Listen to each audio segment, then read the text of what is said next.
Hello guys, welcome to my YouTube channel. আজকে আমি একটা লাউর চারা নিয়ে একটা ভিডিও করলাম। ছোট্টটা লাউ চারা একটা গাছই লাগানো হলো, খুবই সুন্দর থেকে বড় হতে চলছে। এখানটা প্রথমে আমি এটা গর্ত করলাম, বড় করে একটা গর্ত করে নিলাম। তারপর ওইখানটায় কিছু সার গোবর টোবর দিয়ে লাউ চারাটা লাগানো হলো, খুব সুন্দর হলো। তারপর ওইদিকে আমি কিছু একটা ধনিয়া পাতা করলাম লাউ চারার সঙ্গে। ওইখানটা আমি কিছু ধনিয়া পাতা করলাম। দেখুন, ছোট ছোট গাছ, এখনো গাছটি বড় হয়নি। আগে কতগুলো করেছিলাম, ওগুলো খেয়ে খেয়ে নিয়েছি। এখন আবার করলাম নতুন করে।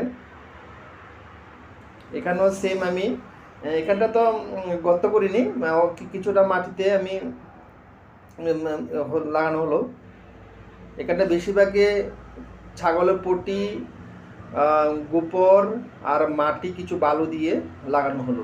খুব সুন্দর হয়েছে, একদম দেখুন খুব সুন্দর হয়েছে। খুব সিম্পলের মধ্যে, খুব শর্ট টাইমের মধ্যে আপনার ধনিয়া পাতা হতে পারে খুব অল্প সময়ের মধ্যে।